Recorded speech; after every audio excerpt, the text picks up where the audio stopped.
Okay. Good morning.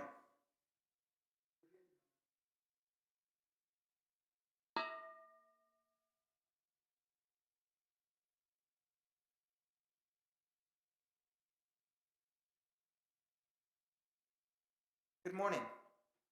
Welcome to Westside Unitarian Universalist Church, where compassion leads us to work for justice and equality. I'm glad you came today. It is my hope that you will find something here that nourishes your heart, feeds your mind, and grows your spirit. Sound good? Thank you. To all of you who are joining us on Facebook Live this morning, welcome.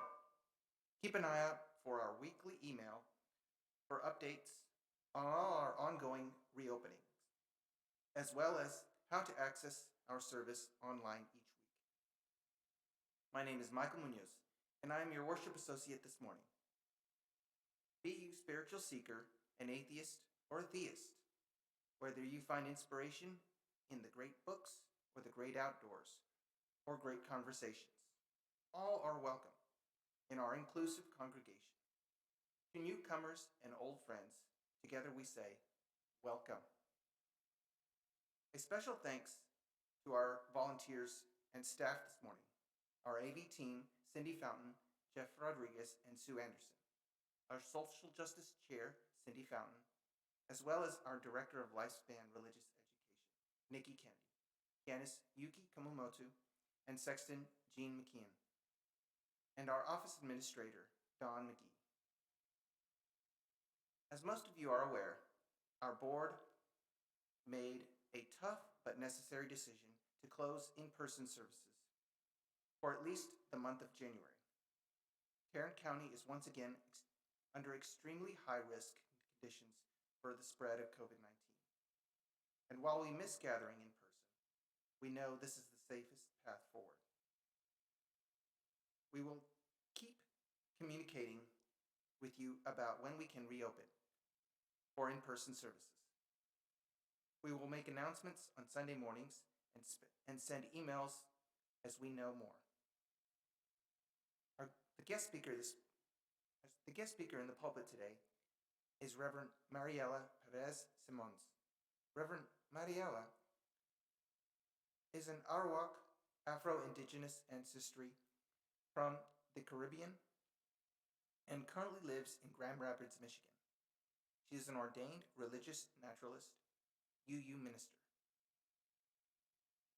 So now that we are back home, please make yourself comfortable during the service. Sit, stand, rock, wiggle, or be as quiet as a church mouse. Gather close as we listen to this morning's prelude.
Good morning, beautiful beloveds. It is good to be with you all this morning. I am here in my home in Grand Rapids, Michigan, where it is cold but quite beautiful.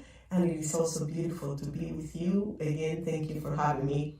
I want to read a few words from this book, Belonging, by the writer Tokopa Turner. In the back of the book, she writes, "The world has never been more connected, yet people are lonelier than ever. Whether we feel unworthy, alienated, or anxious about our place in the world, the absence of belonging is the great silent wound of our times.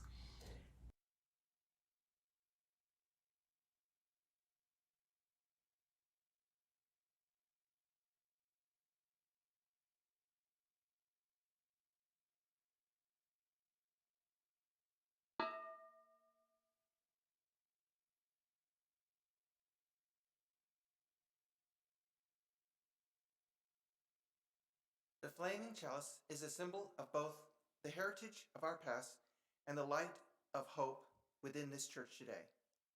If you have a chalice with you at home, please light it with us. Our chalice words come from Andrea Hawkins Kemper. May we be the ones to make it as it should be. This is the work we are called to do. And this is the call we answer now.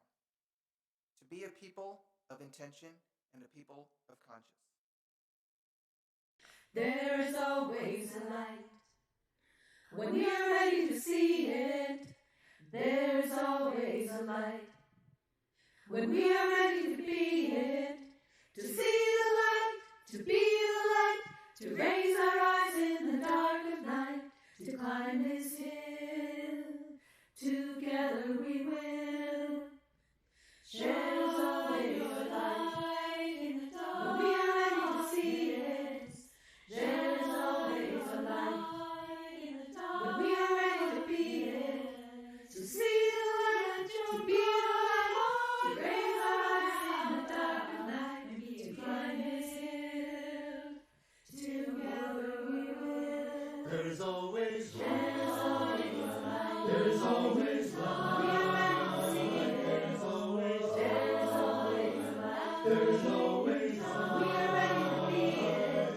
To see the light, to be the light, to raise our eyes in the dark of night, to climb this hill. There's always light. There's always a light. We are ready to see it. There's always a light. There's always Now we're ready to be it. To see the light, to be the light, to raise our eyes in the dark of night, to climb this hill. Together we will.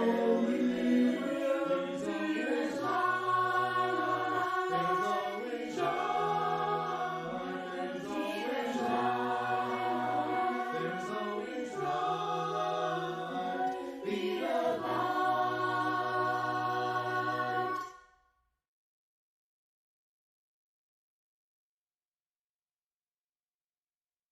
Please join me in reciting the affirmation. Love is the doctrine of this church. The quest of truth is its sacrament, and service is its prayer. To dwell together in peace, to seek knowledge in freedom, to serve others in community, to the end that all souls shall grow into harmony with creation. Thus do we covenant with one another. Our opening hymn this morning is Here We Have Gathered. Words by Alicia Carpenter.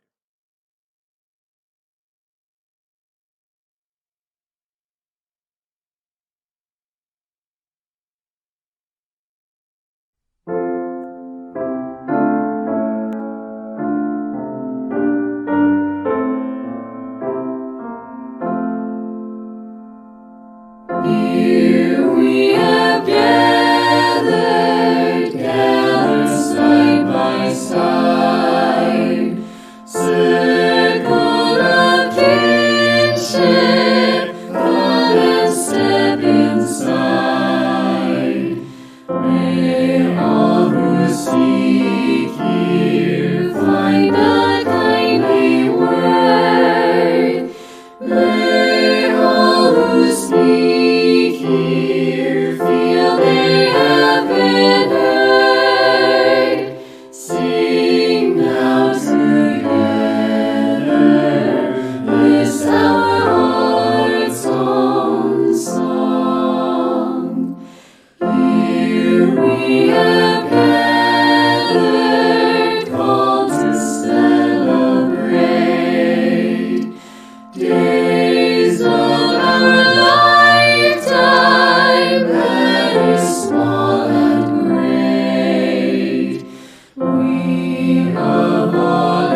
who now gathered know each other's pain. Kindness can heal us as we give, we gain. Sing now in friendship this our heart's own song.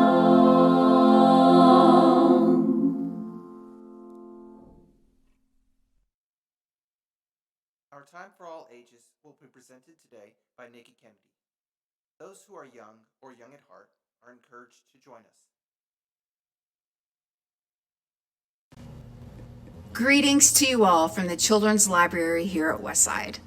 As you may know, this month's Soul Matters theme is Living with Intention. Those may be big words for some of us, but today we're going to listen to a story about someone who definitely lives their life with intention, someone who uses their words to make a difference, and someone who continues to persevere because she cares so much about making this world a better place. Maybe you've heard of this person. Maybe you've seen this book. This book is also now in our children's library at Westside. It's a book written by Stacey Abrams. I hope you'll listen to these words and reflect on them. And I wonder how you use your words, your powerful words, to make a difference in our community. Hi, my name is Stacey Abrams, and I'm so excited to introduce you to my very first children's book, Stacey's Extraordinary Words, beautifully illustrated by Kit Thomas. I'm also excited to be part of Barnes & Noble's Storytime, because I get to share some of my favorite words with you. Do you have a favorite word? My favorite word is syzygy. It's a word that doesn't have any real vowels in it, or traditional vowels, but it still works. This is a book about making things work, even when they're hard. It's about the word perseverance, and that means trying even when things get difficult. Do you want to learn about it with me? Let's read along and let's get started. Stacey's Extraordinary Words by Stacey Abrams, illustrated by Kit Thomas. Stacey loved words. She loved to read and write and say them. She adored fun words, long words, unusual words, words with wonderful histories and weird combinations. Whenever Stacey learned a new word, it was like making a new friend. First, she would find the dictionary. Then she would look up where the word had come from and learn its secrets. Did any of its letters hide and stay quiet? Like the P in ptarmigan, a bird that lives in cold northern regions? Or were they strong like the I in bright? Next, she wrote the word in her special notebook of extraordinary words. She practiced how to arrange the letters just right, how to sound them out. That's because she loved spelling interesting words most of all. With her favorite words, she would try to remember their quirks, what made them special. When she saw a super long word like onomatopoeia, a funny word to describe the sound of other words, she had to jump and sway. Words like duckling made her grin. Persnickety tickled her tongue. Sometimes, Stacey thought that words understood her better than people did. When she sat by herself during recess, they never teased her about being quiet, or about being clumsy when she fell, or awkward when the joke in her head came out wrong. When she read books under the covers, words never told her to go to sleep. Words understood why she was grumpy or anxious. In fact, words helped her explain what she was feeling, if only to herself. One day, Stacey's teacher, Mrs. Blakesley, asked her to wait after class. She squirmed in her seat because she was afraid, petrified. Another way to say really, really afraid. Usually, the teacher only kept a student after class because of a blunder, a mistake. Mrs. Blakesley called Stacey to her desk, and she returned her spelling test. A big red 100 sat at the top of the page. The teacher asked her, "Do you know what a spelling bee is?" A really smart insect? Stacy joked. The teacher smiled. A spelling bee is a contest where students compete to spell as many words correctly as they can. I would like for you to participate. Stacy couldn't believe it. Who else will be there? I'm nominating you and Jake. The spelling bee is next week. Stacy's excitement suddenly evaporated. Jake was not her friend. He was a bully who knew words too. Just yesterday, he had used a complicated word that made Suki cry. Last week, she heard him say something cruel to Zivko about his accent. Stacy thought it was stupendous that Zivko knew words in 2 different languages. Stacy knew as many words as Jake did. She wanted to say something when he said mean things to her friends, but she was intimidated, scared, because sometimes he said hurtful things to her too. She wished she had used her clever words to help Suki or Zivko or herself by speaking up. Perhaps at this spelling bee, she would be braver. At the spelling bee, she would not be silent. All week long, Stacy studied her spelling words from school and the ones she kept in her notebook. Still, the spelling bee felt as far away as the longest word she had ever seen. Sesquipedalian, a fancy way to describe words with lots of syllables. The days of the week were monotonous, torturous, and sluggish. Every hour felt longer and longer. Stacy wished for the week to whisk its days away. Finally, the morning of the spelling bee arrived. Stacy walked into the county library with her mother, holding her hand tight. Mama gave her a big hug and whispered into her ear, "Just do your best. Your dad and I are very proud of you." Stacy followed her teacher to the room where the other students waited until it was time to go. Then they went onto a stage. The announcer explained the rules. Kids stepped up to the microphone one by one to get their word. If they spelled it right, the announcer told them so. But if they made a mistake, a bell would ring. The student would have to leave the stage. No do-overs. Stacy's turn finally came. Her stomach ached with nervous energy, but she was ready. Say the word. Dither. Sound it out. Dither. Spell it. D-I-T-H-E-R. That is correct. The announcer called on the next student and the next. Promptly, enormous, shudder. Transportation, craggy. Reception, village. Finally, only 3 contestants remained. Stacy and Jake and a girl from another school. The girl went up to spell her word. Ding! She had spelled chocolate without the second O. We are down to our final 2 contestants, the announcer told the audience. Jake took a long time to spell accept. Stacy got squeezed, but she remembered the lost letters she adored, like Q and Z. Jake tackled clambering. Stacy conquered disengage. Then Jake defeated geometry. Stacy returned to the podium, ready to do battle with her next word. She repeated it. She pronounced it.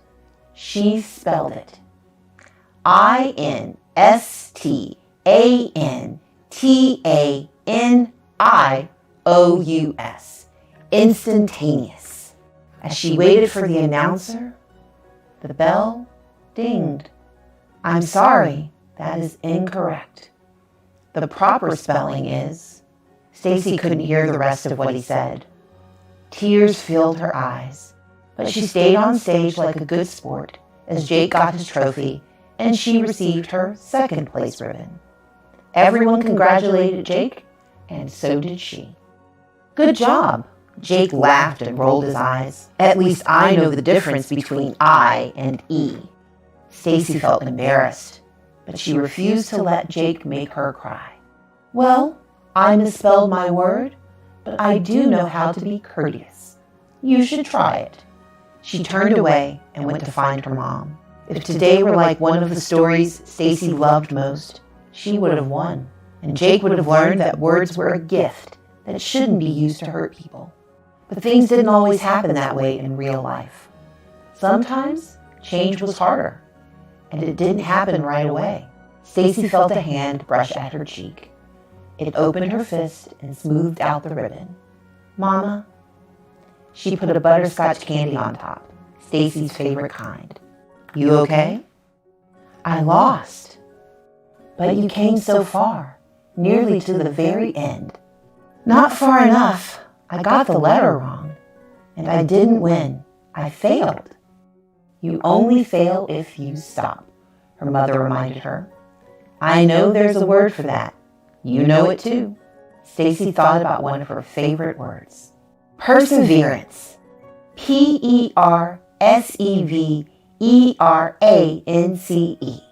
Exactly. So let's go home and learn more words. There's always next year. Stacy imagined all the words she had yet to meet. New words and new ways to speak up and help others. She'd find them all. No, Mama. There's always tomorrow. The end. I hope you enjoyed Stacy's extraordinary words. Thank you for reading along with me.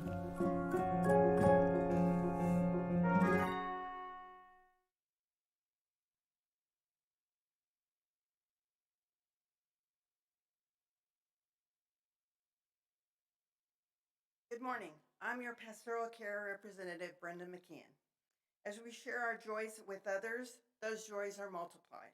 As we share our concerns, our community can offer its care. Anyone who can submit a joy or concern by emailing the pastoral care team at pastoralcare@westsideu.org or through the web form located at the program tab on the church's website. Click Care and Support. I have one concern. It's from Cindy Fountain. Yesterday, January 22nd, marked the 49th anniversary of Roe versus Wade. This very serious concern is, will we mark the 50th anniversary? Will women and anyone who can become pregnant be subject to the return of a class of people who won't get to make decisions regarding their health or their own body and health and mental and emotional care for themselves and decisions affecting their families? We know it can happen because right now, here in Texas, for people who are past 16 weeks pregnant.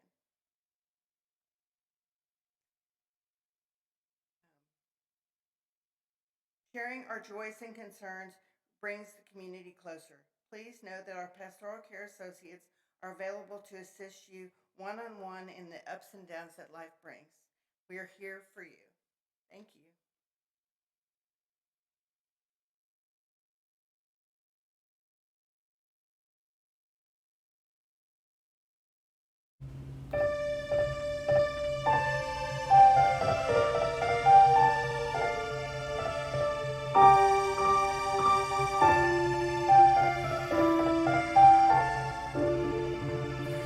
Rise up, O flame, by thy light glowing, show to us beauty, vision, and joy.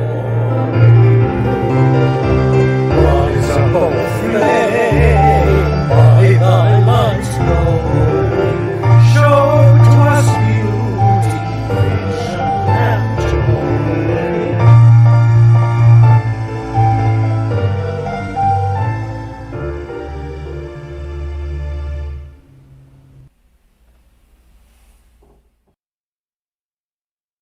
As we hold all the joys and challenges among us, both those spoken and those that remain unsaid, let us listen to Rise Up, O Flame.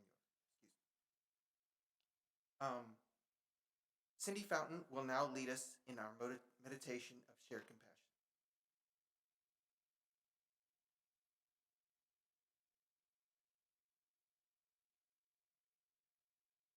Thank you, Michael. I invite you to relax your mind and body and join me in a time of centering. Each week here at Westside, we open our hearts to those in our community who know both joys and challenges, and to all suffering beings. I will begin with the pastoral introduction before we move into a time for silent reflection. Our Tibetan prayer bow will sound to signal the start of the time of your own meditation, prayer, or reflection, and it will sound again at the end. This meditation is from Samuel A. Trumbore, Holding Reality and Possibility Together. Each moment of wakefulness has so many gifts that offer energy and delight. Even in moments of great danger, the direction of attention is a choice. Great possibilities await us, even if all we can see is the cliff before us. Holding reality and possibility together is the holy, hope-filled work of humanity, if we choose it again and again in love.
May it be so, blessed be, and amen.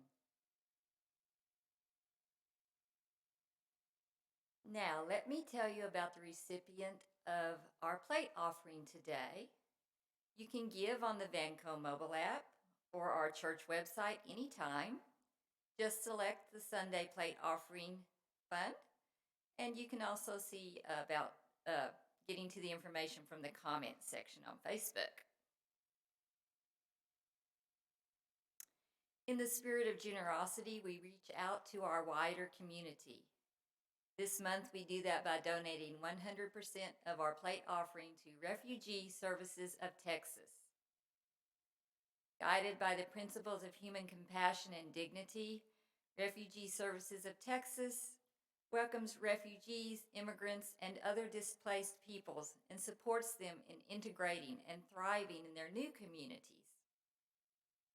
In addition, RST works to facilitate partnerships with host communities to build a welcoming environment. Our Children's Religious Education and our Social Justice Council have accepted the honor of sponsoring a newly arrived family and helping to set up their household once housing becomes available. Stay tuned for how you may be able to help in this outreach. This morning's offering will be most gratefully received.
Thank you for putting into practice here at Westside the spiritual virtue of generosity.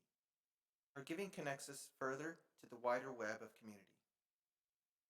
And now, let us hear from Reverend Mariela. This January, after returning home to Michigan, after visiting home, by which I mean my family in Florida, I had a real reckoning with the meaning of home. What is home?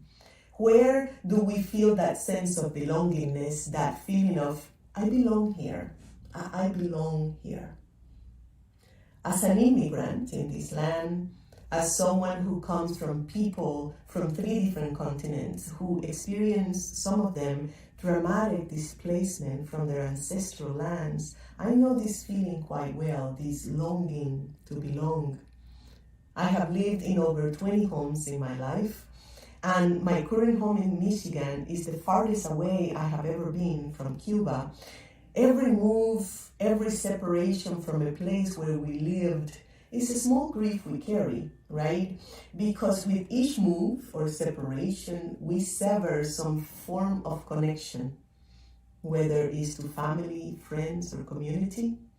Or it could be our connection to a sacred place in nature, to the culture of that region, to the plants and trees and fungi that inhabited that same ecosystem and supported your life. And also to the animals, the creatures that were also part of our day-to-day life there. I like to think about human beings as individual trees that are part of an ecosystem that supports our life and well-being. And each time we uproot a tree, its roots dangling for a while it's replanted in another place, each time that happens, we feel it. We feel the impact. Being uprooted brings chaos to our lives in many ways, to our nervous systems too. It's unsettling, but it's also unsettling to the ecosystem as well, to the community. Our loss is also often felt throughout the whole ecosystem. I am thinking about belonging, beloveds, because many of us in the modern world, even before COVID, have felt a sense of disconnection for a while, a loneliness even. Many of us have been longing to belong, have been seeking belonging, but it's hard to find. It's really hard to find. Oftentimes, this search for belonging drives our entire lives. We want to belong to a group or belong in a relationship, in a core nucleus of a family. It's just so deeply wired inside of us, this need to belong. But do we fully understand the roots of our disconnect? Do we understand what we are after, what belonging truly means? I have been trying to understand that for a while because belonging has been a necessary subject of exploration for me, for my spiritual development, for obvious reasons. Belonging, the way I see it, is about connection and bonding. It's about relationship. But I don't mean just relationship with other human beings, which are essential to our humanity, of course, as the social mammals we are. And we will get to that part later, but I also mean feeling a sense of belonging to something larger than ourselves, something universal. Maybe it's a cause or a movement or a wave of change that is giving us hope for the future and can carry us if we align ourselves with it, like I belong to this movement. I also mean belonging as in belonging to ourselves. The speed of modern life makes it very difficult for us to connect with our hearts, the wisdom of our hearts, to our bodies, to our intuition. Do you know that there's around 100 million neurons in the stomach? That's a lot of wisdom coming from that area of the body, yet few of us are in touch with it. We are not taught to be in touch with that. This center of intelligence, our second brain, plays an important role in our mental health. Yet again, few of us connect with this wisdom. Few of us have been taught to inhabit our bodies. We don't teach embodiment often. We don't know how to feel at home within our own being, within ourselves. It's a practice we need to cultivate more often. We can learn to belong to this moment. In this moment, I can ground myself and find myself here. In this perfectly perfect moment, in this nanosecond, I can come home through each of my senses. I can still taste the roasted dandelion root tea that I drank this morning. I have been hearing the wind chimes outside my window. I can smell the rose incense from my altar. It is beautiful to belong to the present moment. So beautiful. The backyard, I see the backyard covered in fluffy white snow. I see a yellow cushion here in this room, so loud, and it always gives me joy. All is well in this perfectly perfect present moment. To this moment, I belong. When I speak about belonging, I also mean belonging to a community, of course, or a social group. We long to belong for many reasons, not just for our physical survival. Emotionally, we feel rewarded when we feel a sense of belonging. Feeling like we belong can be empowering for us psychologically, boosting our confidence and strengthening our sense of identity. Belonging can also help us find meaning in life. In her book, Belonging, our beloved Bell Hooks, who recently joined the Ancestors, she speaks of this. She says, the idea of place where we belong is a constant subject for many of us. We want to know whether it is possible to live on the earth peacefully. Is it possible to sustain life? Can we embrace an ethos of sustainability that is not solely about the appropriate care of the world's resources, but it's also about the creation of meaning, meaning the making of lives that we feel are worth living. It's about the creation of meaning, the making of lives that we feel are worth living. I love that. Belonging is this, in this wide sense of the word, being part of the wide web of relationship in our ecosystem gives tremendous meaning to our lives. Tremendous meaning to our lives. Belonging is also all about giving and receiving. In nature, everything plays a role in the ecosystem, and it's this cycle of giving and receiving that makes life possible. And this cycle also plays out in our lives as well. And so to feel this sense of belonging that we are seeking, we must acknowledge and honor everything that we are receiving from our ecosystem. And we must also acknowledge and honor and share the beauty, the gifts that Mother Nature implanted in us for us to support our ecosystem or community. And of course, the diversity of our unique gifts make the community stronger. We feel a sense of belonging when we serve a special role in the community. When we are playing that role and we see its value, we say, yeah, I belong here. I belong here. Look at the impact that my work has in the lives of these people. Like a piece of a puzzle, when we are in community, we often see our place there. It's like the spot that has been waiting for us. It's a beautiful feeling. We long to belong because intrinsically we know that belonging also provides a sense of safety and security. And for our nervous system, as I'm often preaching about, our nervous system cares so deeply about safety. In our places of belonging, we feel safe, physically safe, like we can let go the guard a little bit. But we also feel safe to be who we are because we are fully accepted. And so we don't have to pretend, and we can again let go and be who we are. It's a beautiful feeling, that one. Knowing that we can take turns helping one another in community also help us feel safe when we are vulnerable. But beloveds, there is nothing also like collective play and celebration to instill in people a sense of community. Struggle together we must struggle together, and we must accompany each other, one another during difficult times. But we must also celebrate. Celebration and collective play has always been a part of every healthy community throughout the world. Play is sacred, celebration is sacred. To create a culture of belonging, in addition to celebration and everything I've spoken about up until now, we have to make sure that we call everyone in, right? We need to make sure to teach empathy and inclusion. We need to make sure that people feel seen and valued for their unique contributions to the community.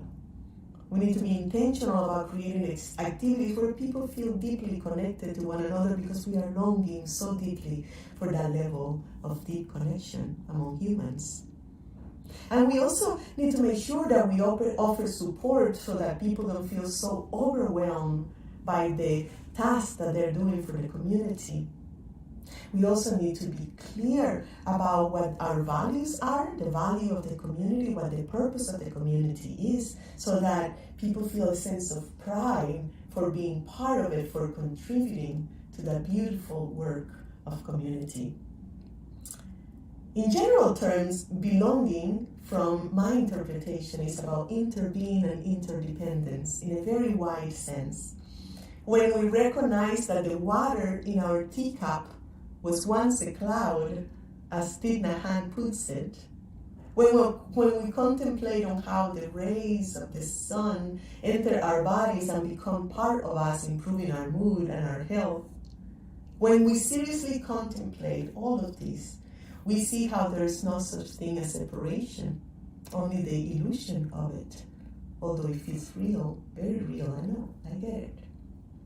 This greater sense of interbeing and connectivity has been largely lost over the centuries because of industrialization and colonization, but we can learn to belong once again, to tend to our relationships to one another and to our ecosystems. The writer Toko Turner, in her book Belonging, sees belonging as a set of skills and competencies we can cultivate. I really love that. In such a complex and connected world, our inherent need to belong oftentimes feels very loud inside of us. This desire to belong. Sometimes it feels impossible because we have searched for it for so long. But belonging is very much possible. It requires intentional effort and practices. And also, oftentimes, the quality of stillness. My husband recently shared with me how he was looking outside the window here in Michigan in the cold winter, and he could see the vapors coming out of the squirrel's mouth outside of our window. We have 2 squirrels outside that create kind of a havoc in our backyard, but they keep things interesting. But he said that it was only because that level of stillness and quiet and that pause allowed him to connect in such a deep way with not only the squirrels, but the vapors and the earth and the elements, and it's just absolutely beautiful.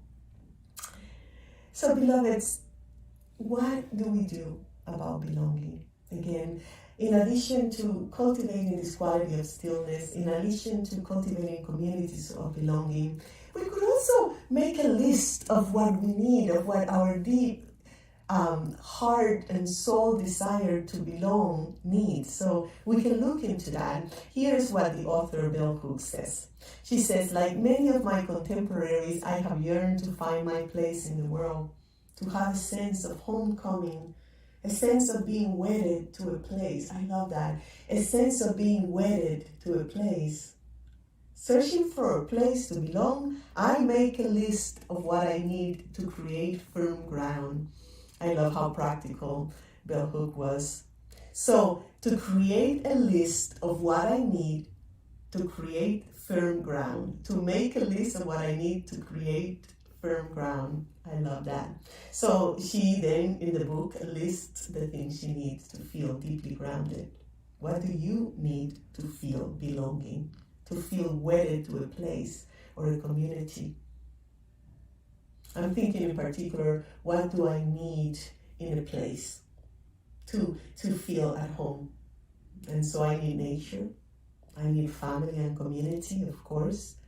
I need time and space for my spiritual practices, which are the spiritual practices of my ancestors that made me feel connected to them.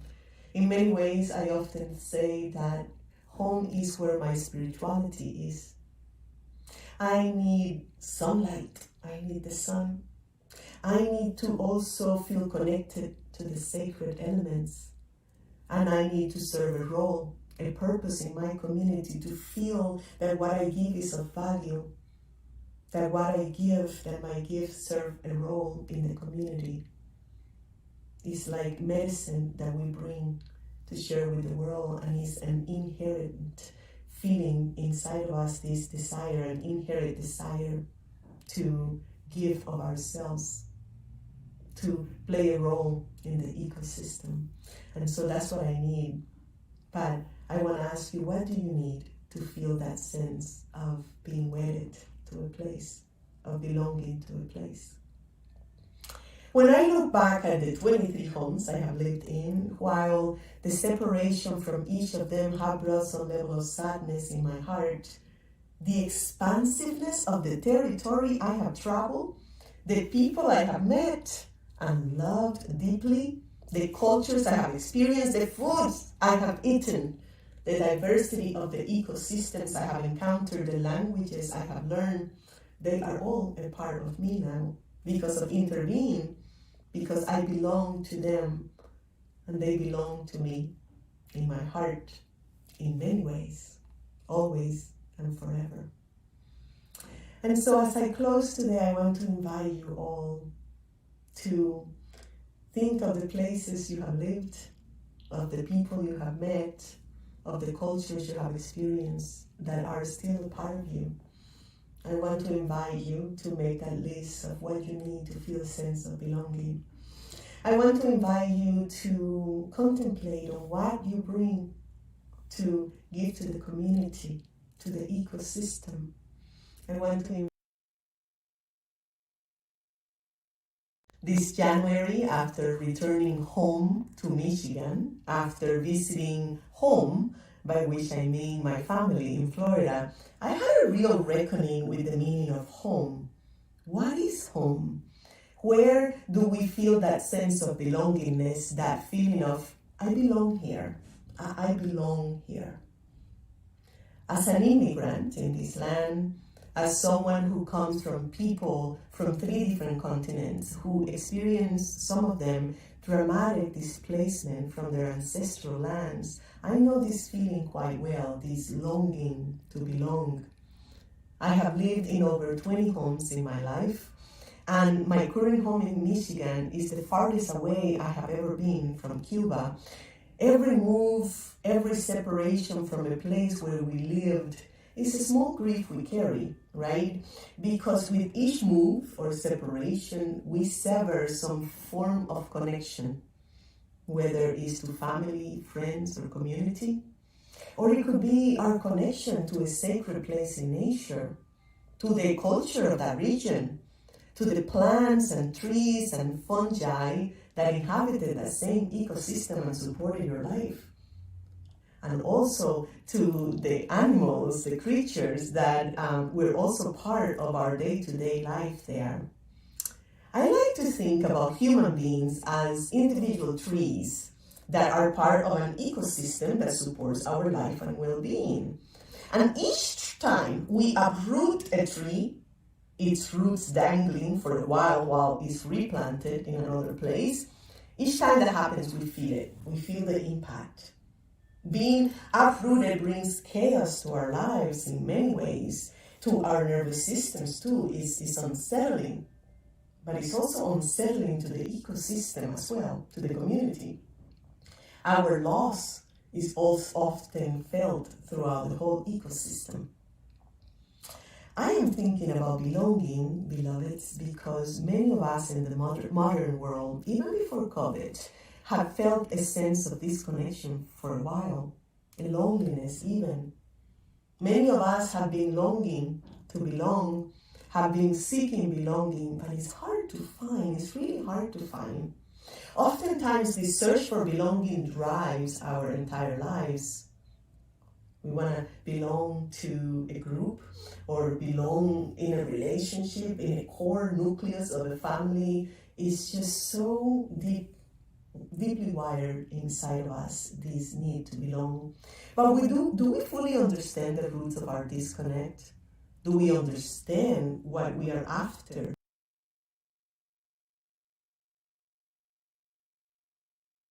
Our closing hymn today is 131, Love Will Guide Us, written by Sally Rogers.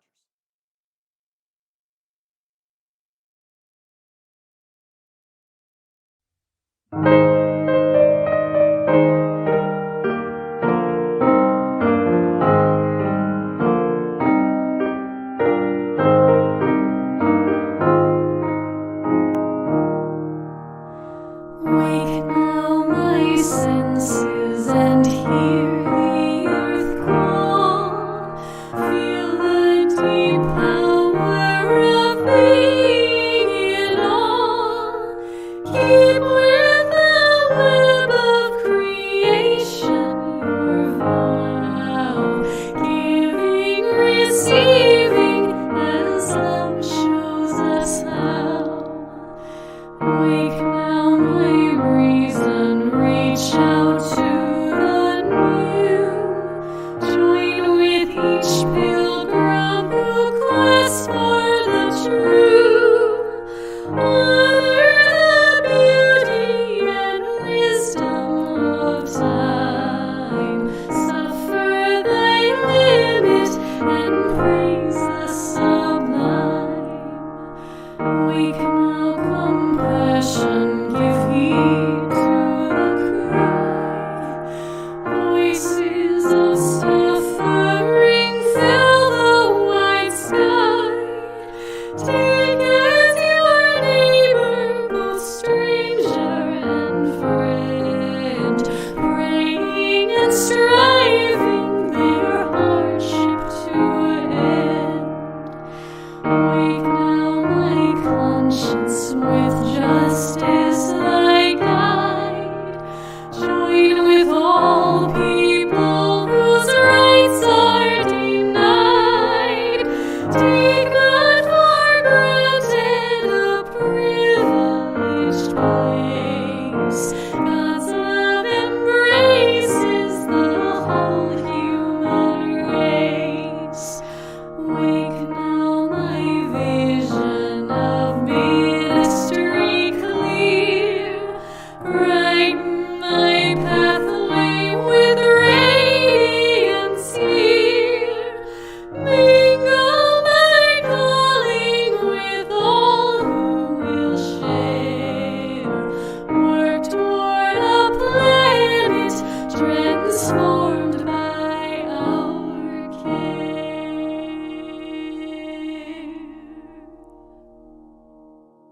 closing words will be shared by Reverend Mariela.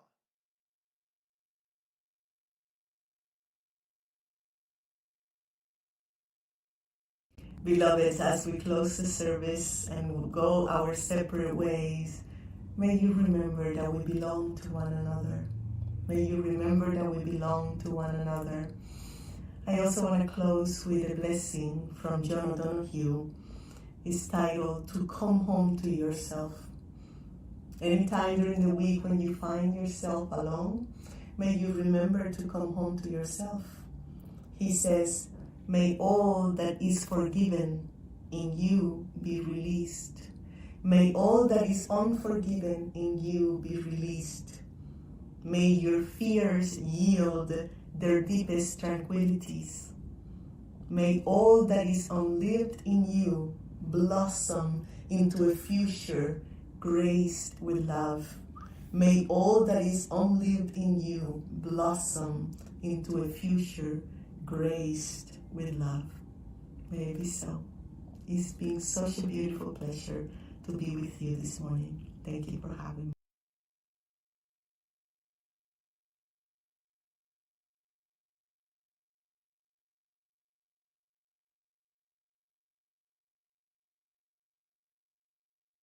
Please join me in the congregational closing printed in your order of service. Let us go in peace, believe in peace, and create peace in our lives and in the world. May it be so.